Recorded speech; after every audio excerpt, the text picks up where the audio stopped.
Jake Morrison stood at attention in the main docking bay of Harmony Point Station.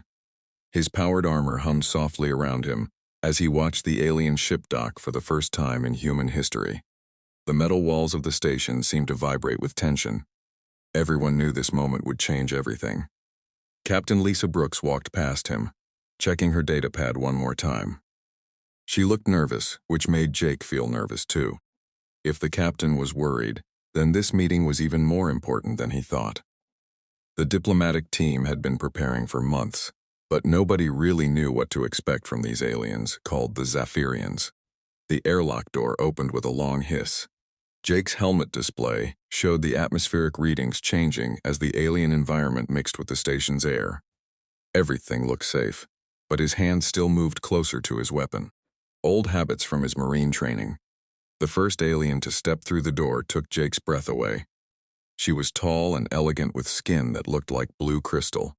Light seemed to flow beneath her skin in gentle patterns that reminded Jake of water, moving under ice. Her eyes were large and silver. And when she looked around the room, Jake felt like she was seeing more than just what was in front of her. Behind her came more aliens, all with the same crystal-like skin, but in different shades of blue and green. They wore flowing robes that seemed to move on their own, and they walked with a grace that made Jake feel clumsy in his heavy armor. None of them wore any visible weapons or protection. Admiral Rex Carter stepped forward to greet them. His dress uniform was perfect, and his voice was steady and calm. "Welcome to Harmony Point Station. I am Admiral Carter of the Human Colonial Fleet." The elegant alien woman smiled, and when she spoke, her voice sounded like music. "I am Princess Lyra Lai of House Vorak. We are honored to meet the humans at last." She gestured to the alien beside her, an older male with darker blue skin. "This is High Counselor Thier, our chief diplomat." Jake watched as the two groups exchanged formal greetings. Everything was polite and careful, like a dance where nobody wanted to step on anyone's feet. The aliens seemed curious about the humans, but Jake noticed they kept looking at the armor and weapons, with something that might have been disapproval. The meeting moved to Conference Room Alpha, the biggest room on the station. Jake and the other Marines took positions around the walls, while the diplomats sat at the long table in the center. The aliens moved like they were floating, while the humans in their armor clanked with every step. High Counselor Thandar spoke, first about trade agreements and territorial boundaries. His words were formal and complex, full of the kind of language that diplomats loved, but made Jake's head hurt. Princess Lyra sat quietly, but Jake could feel her watching the human guards. Her silver eyes seemed to study everything. Hours passed as both sides discussed details that seemed endless to Jake. His armor's cooling system worked to keep him comfortable, but standing still for so long was never easy. The aliens never seemed to get tired or uncomfortable. They just sat there looking perfect and graceful. During a break in the talks, Captain Brooks approached Jake. "The aliens want to tour the station. You'll be part of the security detail." "Yes, ma'am," Jake replied, his voice coming through his helmet speaker system. Princess Lyra stood near the window, looking out at the stars. Jake found himself watching her again. There was something about the way she moved like she was dancing, even when she was just standing still. When she turned and caught him looking, he quickly looked away, feeling embarrassed. She said, walking toward him. Her voice was soft but clear. "May I ask you something?" Jake straightened up. "Yes, Your Highness." She tilted her head, studying his helmet. "Why do you humans always wear these metal suits? Even here in a safe place, you cover yourselves in armor." The question caught Jake off guard. He had expected her to ask about weapons or tactics, not about their gear. "Protection, ma'am. Standard operating procedure." "But protection from what?" she asked. "We have no weapons. This station has the best security in the sector. What do you fear?" Jake felt uncomfortable under her gaze. Even though she couldn't see his face through his helmet, it felt like she was looking right through him. "It's just how we do things, ma'am. Better safe than sorry." Princess Lally nodded slowly, but Jake could tell she wasn't satisfied with his answer. She looked like she wanted to say more, but High Counselor Thandar called her back to the E-table. The rest of the day passed in more meetings and discussions. Both sides seemed pleased with how things were going. The aliens were interested in human technology and manufacturing, while the humans wanted to learn about Zephyrian energy systems and medical advances. But Jake noticed that the aliens kept making comments about human dependence on crude mechanical protection. They said it politely, but there was definitely judgment in their voices. They seemed to think that wearing armor meant humans were weak or afraid. As the day ended, both groups prepared to return to their ships. The aliens would stay on the station for several more days while the diplomats worked out the details of their agreements. Princess Lyrae stopped beside Jake as she was leaving. "Marine Jake Morrison," she said, reading his name from his armor's display. "Do you ever take off that helmet when I'm off duty, ma'am?" She smiled, and Jake saw something like curiosity in her silver eyes. "I wonder what lies beneath all that armor," she said quietly. Before Jake could respond, she was walking away with the rest of her group. But her words stayed with him long after the aliens had returned to their ship. That night, Jake sat in his quarters and stared at his reflection in his helmet's visor. Princess Lyra's question echoed in his mind. What did lie beneath his armor? And why did the thought of her finding out make him feel so afraid?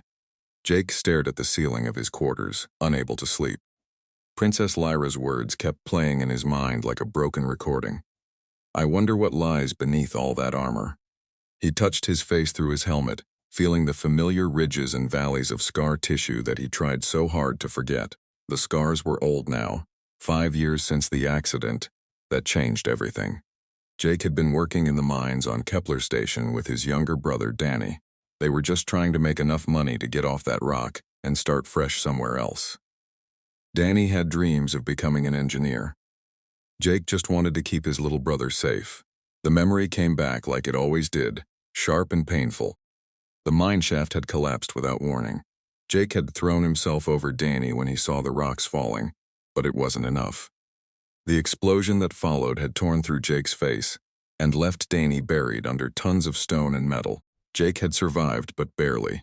The doctors had done their best, but the scarring was too extensive for full repair. The left side of his face looked like melted plastic, and his left eye was cloudy and mostly blind. Children stared at him in horror. Adults looked away quickly, pretending they hadn't seen anything. That was when Jake had joined the Marines. The Corps didn't care what you looked like under your helmet. They only cared if you could fight and follow orders. The armor became more than protection for Jake. It became a mask that let him be normal again. A soft chime from his door interrupted his thoughts. Jake sat up and checked his chronometer. It was late for visitors. "Come in," he called. Private Ben Clark entered, looking worried. Ben was young, maybe 20, with the kind of face that belonged in a recruiting poster. "Sarge, you okay? You missed dinner and that's not like you." Jake appreciated the concern, but he wasn't ready to talk about his problems. "Just thinking about tomorrow's security briefings." Ben nodded, but Jake could tell he wasn't convinced. "The alien princess asked about you today." That got Jake's attention. Asked what? She wanted to know about human military structure, specifically about Marines, and why we wear armor all the time. Ben sat down on the chair near Jake's desk. Captain Brooks gave her the standard explanation about protection and readiness, but she seemed more interested in the personal reasons. Jake felt his stomach tighten. What kind of personal reasons? She asked if Marines ever felt trapped by their armor, if we ever wanted to take it off but couldn't for some reason. Ben looked confused. It was a weird question. I mean, we take our gear off all the time when we're off duty. But Jake understood what Princess Lily was really asking. She had seen through his excuse about standard procedure. Somehow she knew there was more to his constant helmet wearing than just following rules. The next morning brought another round of diplomatic meetings. Jake took his position along the wall and watched as humans and aliens discussed trade routes and cultural exchanges. Princess Lyra Lee participated actively in the talks, showing a sharp intelligence that matched her elegant appearance. During a break, she approached Jake again. This time, she brought 2 cups of tea from the station's cafeteria. "Marine Morrison, would you join me for a moment?" Jake looked around nervously. The other Marines were watching, and he didn't want to break protocol. But Princess Lily was a diplomatic guest, and refusing her request could cause problems. "Of course, Your Highness." They walked to a quiet corner of the room, away from the crowd. Princess Lily sat gracefully in one of the chairs and gestured for Jake to sit across from her. She pushed one of the teacups toward him. "I cannot drink this with my helmet on," Jake said carefully. I know. Her silver eyes met his helmet's visor. That was the point. Jake felt trapped. He could make an excuse and walk away, but that would be rude and obvious. He could drink through his helmet's emergency intake system, but that would look strange. Or he could do what she clearly wanted and remove his helmet. The thought terrified him. Princess Lyrai was beautiful in a way that hurt to look at. Her people seemed to value perfection and grace above everything else. What would she think when she saw his ruined face? In my culture, she said softly, we believe that sharing food or drink creates a bond of trust. It shows that we are willing to be vulnerable with each other. Vulnerability can be dangerous, Jake replied. Princess Lyrai smiled. Yes, it can, but it can also be the beginning of understanding. She lifted her own cup and took a small sip. Tell me about yourself, Jake Morrison. Where did you come from before you became a Marine? Jake found himself talking despite his nervousness. He told her about growing up on Earth, about working in space construction, about wanting to explore the galaxy. He left out the parts about Danny and the accident, but somehow Princess Lorelei seemed to sense there was more to the story. You speak of your past like it contains great pain, she observed. Among my people, we believe that pain shapes us like pressure shapes crystals. It can make us stronger, or it can make us shatter. Which one happened to you? Jake asked before he could stop himself. Princess Lyle's expression grew thoughtful. Both, I think. I shattered first, then grew back stronger. She traced a finger along her arm, and Jake noticed faint lines in her crystal skin that he hadn't seen before. These are scars from my first battle. I was young and proud, and I thought my royal blood made me invincible. Jake stared at the marks. They were barely visible, like cracks in glass that had been carefully repaired. But they were definitely there. Your people see scars as weakness, he asked. No, she said, we see them as lessons. Each mark tells a story of survival, of learning, of growing stronger. She looked directly at his helmet again. That is why I am curious about what lies beneath your armor, Jake Morrison. I sense great strength in you, but also great pain. I wonder what lessons your scars might tell. Before Jake could respond, an alarm began blaring throughout the station. Red lights flashed, and the automated voice system began announcing, Security alert, all personnel, report to emergency stations. This is not a drill. Captain Brooks rushed over to them. Princess, we need to get you to the secure area immediately. There's been an explosion in Sector 7. Jake jumped to his feet. His training taking over. Ma'am, what's the threat assessment? Unknown. Could be an accident. Could be hostile action. We're not taking chances. As they moved quickly through the corridors, Jake noticed that Princess Lyrai stayed close to him. Her earlier grace was replaced by alertness and determination. She moved like someone who had seen combat before, despite her delicate appearance. The secure area was crowded with diplomats, station personnel, and Marines. Everyone was talking at once, trying to figure out what was happening. Through the chaos, Jake heard fragments of reports. Explosion in the power grid, no casualties confirmed. Investigating possible sabotage. Princess Lorelei touched his armored arm. Jake Morrison, she said quietly, when this is over, I would still like to know what lies beneath your armor. Not because I am curious about human weakness, but because I believe I might find human strength. Jake looked down at her through his helmet display. In the emergency lighting, her crystal skin seemed to glow with inner fire. For the first time in years, he felt something other than shame when someone asked about what was hidden beneath his protection. Maybe, just maybe, he could trust her with the truth. The explosion in Sector 7 was just the beginning. Within minutes of the first alarm, more blasts echoed through the station. Jake's helmet display showed emergency readings from all over Harmony Point. This wasn't an accident. Someone was attacking the station systematically. Captain Brooks was shouting orders over the noise. All Marines combat readiness. Protect the diplomatic personnel. We don't know who's doing this or what they want. Jake moved to shield Princess Lyrai as another explosion rocked the station. The lights flickered, and the artificial gravity wavered for a moment before stabilizing. Through his helmet's communication system, he could hear reports from other Marine units, scattered throughout the station. Sector 4 is compromised.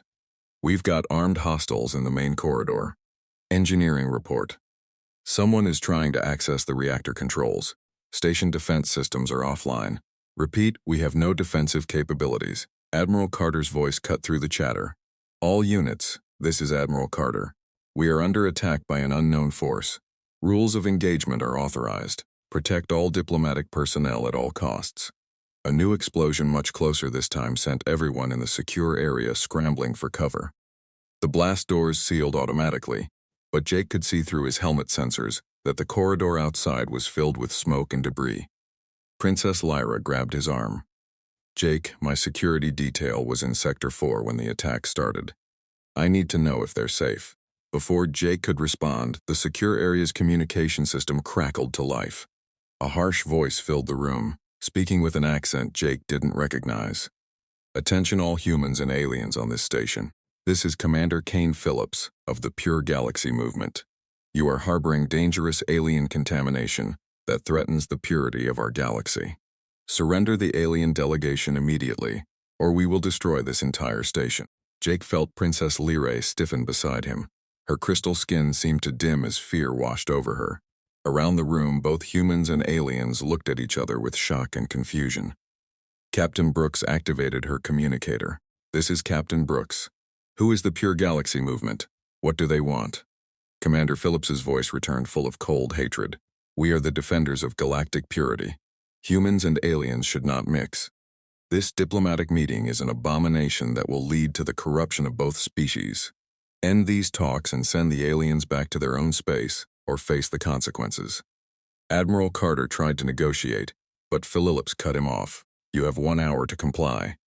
After that, we will begin executing hostages. The communication ended, leaving the room in stunned silence. Jake's mind raced as he processed the threat. These Pure Galaxy terrorists had somehow infiltrated the station and taken control of key systems. They had weapons, explosives, and the ability to destroy everything if their demands weren't met. Princess Lyra looked up at Jake through his helmet's visor. They will not let us leave peacefully, will they? Jake shook his head. Terrorists like this don't negotiate. They destroy first and ask questions later. He turned to Captain Brooks. Ma'am, we need to take action before they can carry out their threats. But before anyone could respond, another explosion shook the station. This time, the blast doors buckled inward, and smoke began seeping into the secure area. Through the damaged barriers, Jake could see armed figures moving in the corridor outside. They're coming, he whispered into his communicator. All Marines, prepare for hostile contact. The blast doors exploded inward in a shower of metal and sparks. Armed figures in black combat suits poured into the room, their weapons raised and ready. Jake pushed Princess Lyra behind an overturned table and raised his rifle. Nobody move, shouted the lead terrorist. Humans on one side, aliens on the other. Now, Jake could see that these weren't random criminals. Their movements were coordinated and professional. They wore military raid armor and carried weapons that looked familiar. These were trained soldiers, not desperate fanatics. One of the terrorists spotted Princess Lyra and pointed his weapon at her. There's our prize. The alien Royal Commander Phillips will be very pleased. Jake stepped between them without thinking. You want her? You go through me first. The terrorist laughed. One Marine against all of us. You're brave but stupid. That was when Chief Engineer Maria Santos, who had been hiding behind some equipment, activated the emergency power systems. The lights went out, plunging the room into darkness. Jake's helmet automatically switched to night vision, giving him a clear advantage. Princess, stay low and follow me, he whispered. In the confusion, he led her toward an emergency access hatch he had spotted earlier. Behind them, he could hear the terrorists shouting and trying to restore the lights. They crawled through the narrow maintenance tunnel with Princess Lyra, moving surprisingly well despite her flowing robes. Her crystal skin provided a faint glow that helped Jake see where they were going. Where does this lead? She asked quietly. Service corridors that run throughout the station. If we can reach the security office, we might be able to contact help. They emerged into a small storage room, several levels down from the secure area. Jake checked his helmet's display and saw that they were near the station's central core. From here, they could access the main computer systems or try to reach the docking bays. Princess Lyra sat down heavily, and Jake noticed that her crystal skin was flickering strangely. Are you injured? He asked. Not injured, but frightened, she admitted. My people are not warriors like yours. We rely on diplomacy and wisdom to solve conflicts. This kind of violence is foreign to us. Jake knelt beside her. You're braver than you think. Not everyone could have crawled through that tunnel so calmly. She looked up at him with her silver eyes. Jake Morrison, I need to tell you something. My people have abilities that yours do not. I can sense emotions, sometimes even thoughts. That is how I knew you carried great pain. Jake felt exposed, like she had been reading his mind all along. What else do you know about me? I know that your scars run deeper than your skin. I know that you wear your armor not just to protect your body, but to protect your heart. She reached toward his helmet, and I know that beneath all that protection is someone who would risk everything to save others. Before Jake could respond, the storage room door burst open. Security Officer Paul Wright stumbled in, his uniform torn and bloody. Jake, thank God you're alive. The terrorists have taken over most of the station. How many are there? Jake asked. At least 20 that we've seen. They're professionals, probably former military. They've got explosives rigged throughout the station, and they're threatening to blow everything up if their demands aren't met. Princess Lyra stood up, her fear replaced by determination. Then we must stop them. Paul stared at her in surprise. Your Highness, with respect, you're not trained for combat. She smiled, and Jake saw steel beneath her delicate appearance. Officer Wright, you would be surprised what a frightened alien princess is capable of when her friends are in danger. Jake felt something shift inside him. Princess Lyra wasn't just a diplomatic guest anymore. She was someone who cared about others, someone willing to fight despite her fear, someone who saw past his armor to the person underneath. All right, he said. Let's go save our people. As they prepared to leave the storage room, Princess Lyra touched Jake's armored hand. Whatever happens next, I want you to know that I am honored to fight beside you. Jake looked down at her through his helmet, feeling something he hadn't felt in years. Not shame or fear, but purpose. Maybe even hope. The honor is mine, Princess. Jake led their small group through the maintenance corridors toward the station's reactor core. Security Officer Paul Wright followed close behind, while Princess Lyra Lee moved with surprising grace, despite the cramped conditions.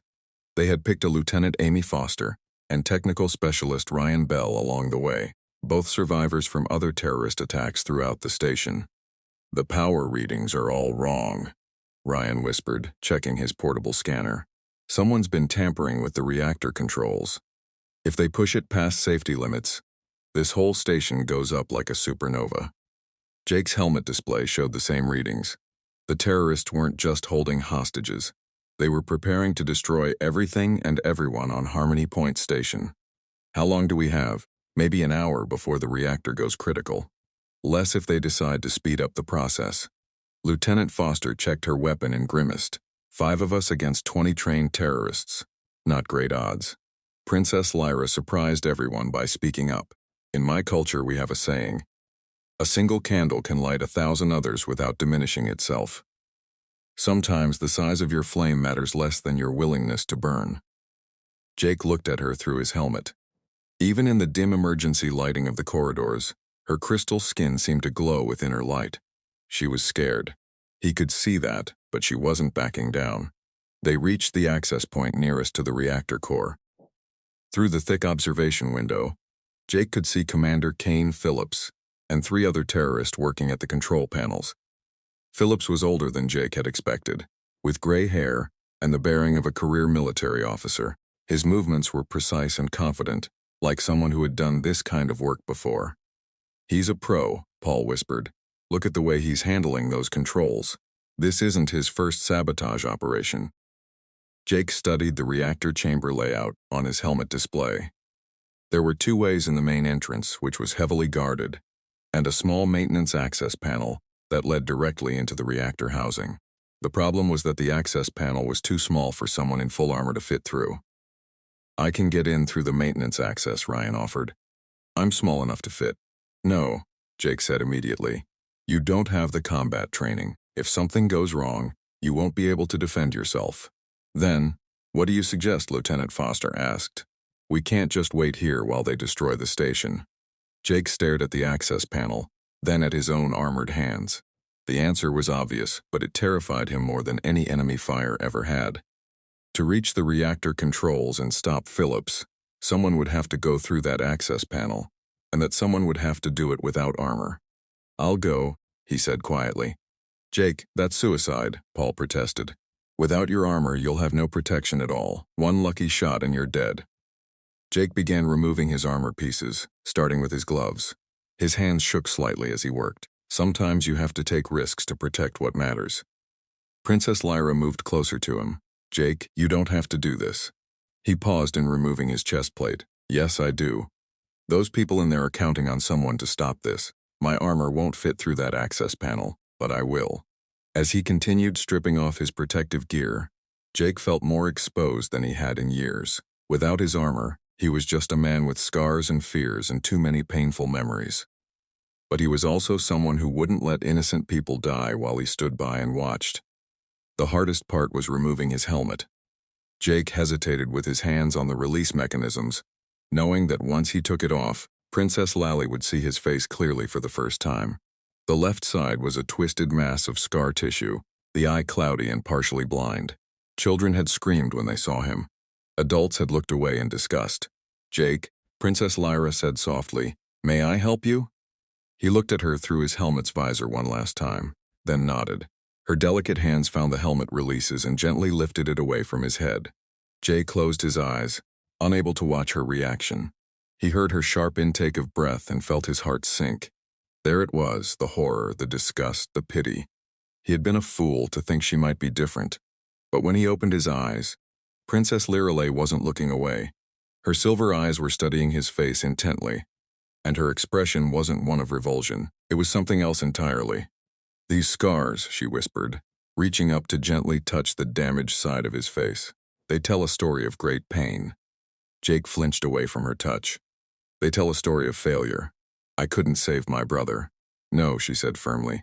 "They tell a story of someone who tried to shield another person from harm, even at cost to himself.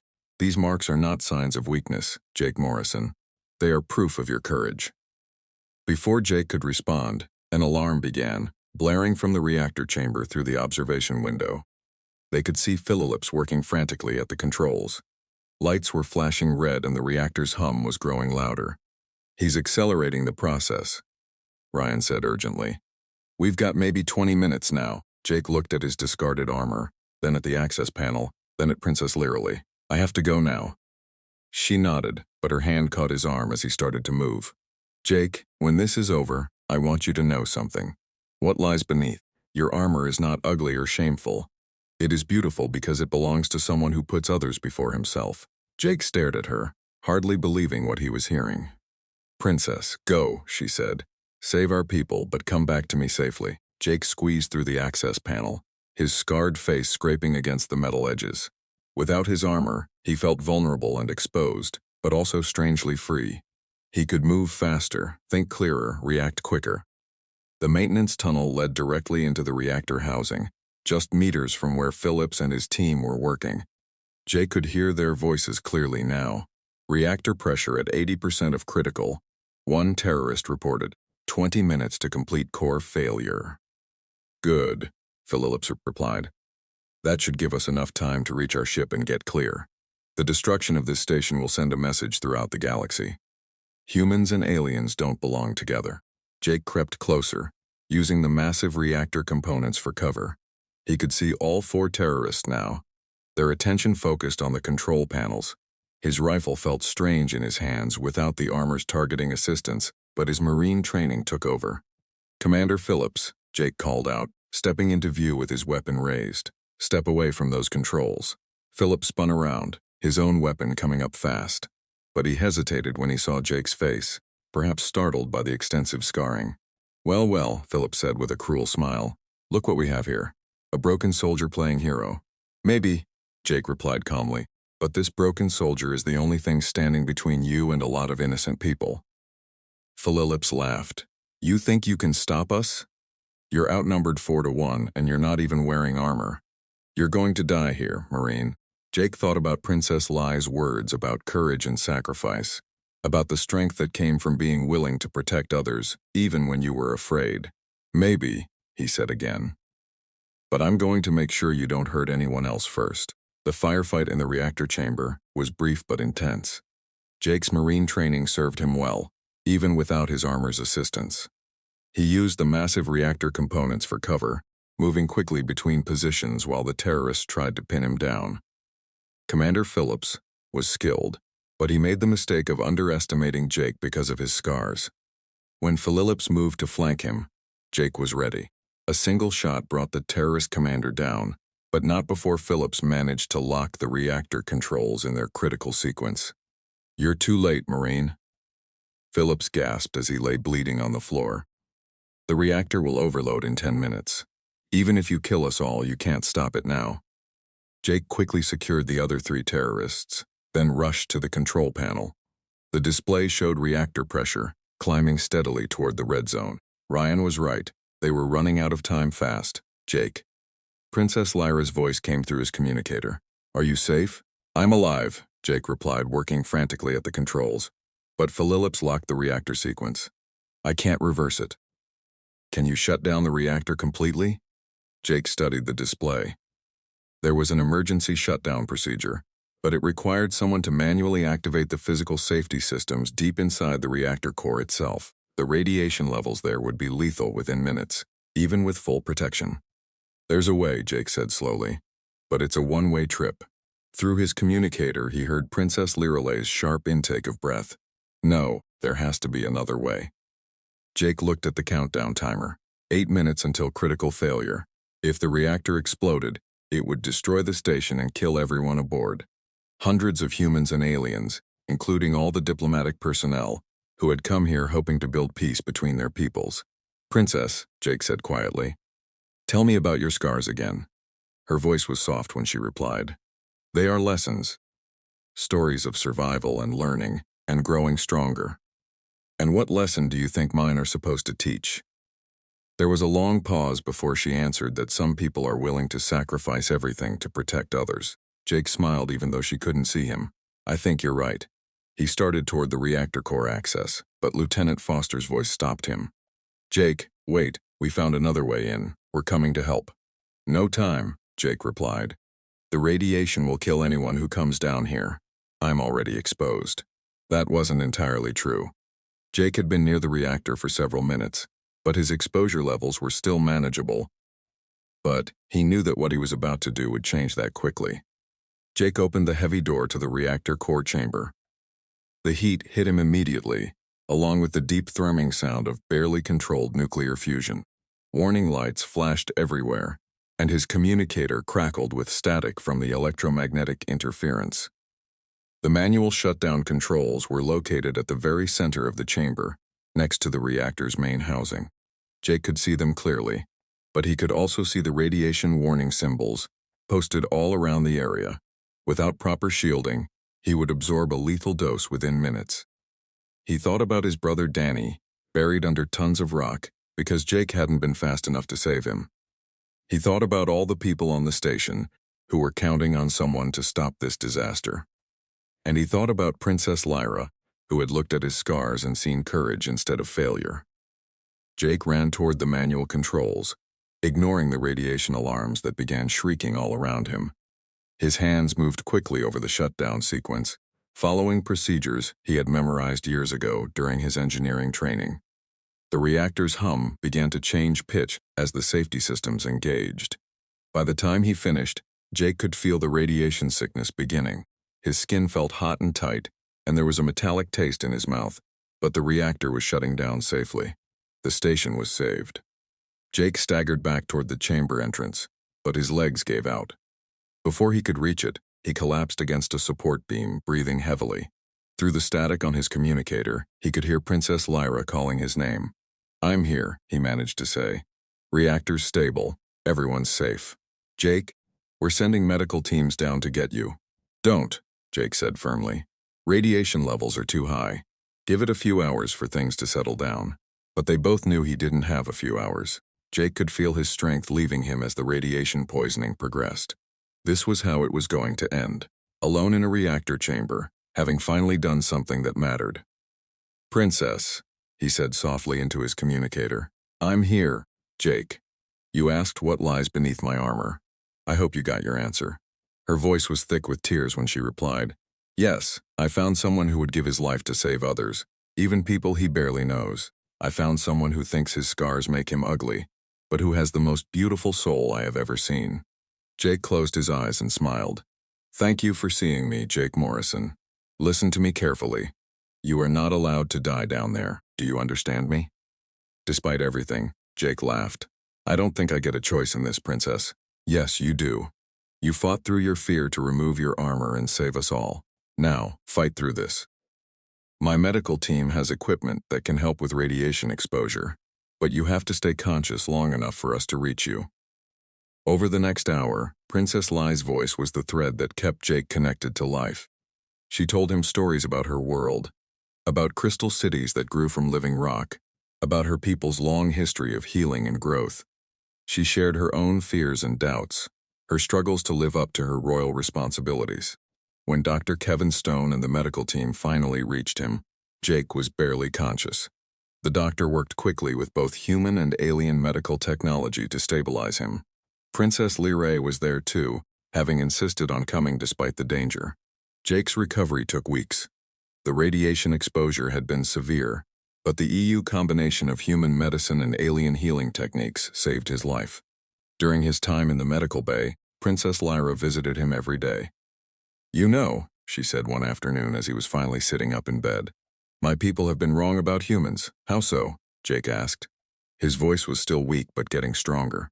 "We thought your armor and weapons meant you were afraid and violent. But the truth is the opposite.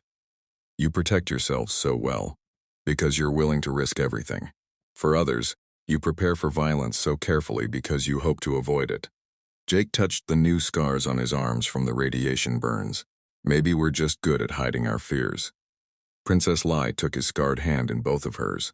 "Jake Morrison, there is nothing hidden or shameful about fear.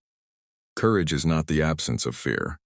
It is choosing to do what is right despite being afraid." The diplomatic talks resumed after the terrorist threat was eliminated. Both humans and aliens had learned something important from the crisis. They saw how people from different worlds could work together when they faced a common danger. Jake was promoted to Sergeant Major and offered a position as head of Cultural Exchange Security. He would work directly with both human and alien diplomatic teams, helping them understand each other better. On the day of the formal alliance signing ceremony, Jake stood at attention in the main assembly hall. He wore his dress uniform, but for the first time in years, he wasn't wearing his helmet. His scars were visible to everyone present, but he no longer felt ashamed of them. Princess Lyra, dressed in flowing robes that seemed to capture starlight, approached him after the ceremony. "Sergeant Major Morrison, you look different without your helmet." "Better or worse?" Jake asked with a slight smile. "More honest," she replied, "and more handsome than you realize." Jake felt heat rise in his cheeks. "Princess, Lyra Lele," she corrected gently. "After everything we've been through together." "I think we can use first names, Lyra Lai," Jake said, testing the sound of her name. "What happens now?" "The diplomatic mission is complete." She smiled and saw mischief in her silver eyes. "Well, our peoples have established regular trade and cultural exchanges. Someone will need to oversee the security arrangements for all those visits." "That would be my job," Jake said slowly. "Yes, it would, and someone from my people will need to act as a liaison for those same exchanges." Jake felt hope growing in his chest, warm and bright like a star being born. "Are you saying I'm saying, Jake Morrison, that I would very much like to continue working with you? There is so much more I want to learn about what lies beneath human armor." She reached up and gently touched his scarred cheek. "And so much more I want to share about what lies beneath alien crystal skin." Jake covered her hand with his own. Around them, humans and aliens celebrated the beginning of a new alliance. But for Jake, this was something even more important. This was the beginning of understanding that his scars didn't make him less worthy of love. They made him human. "I'd like that very much," he said. Princess Lorelei smiled, and her crystal skin seemed to glow brighter. "Good, because I have many, many more questions about human courage." "And I have many more answers," Jake replied, "all of them honest." As they walked together toward the viewing windows that looked out at the stars, Jake realized that Princess Lyra had been right from the beginning. What lay beneath his armor?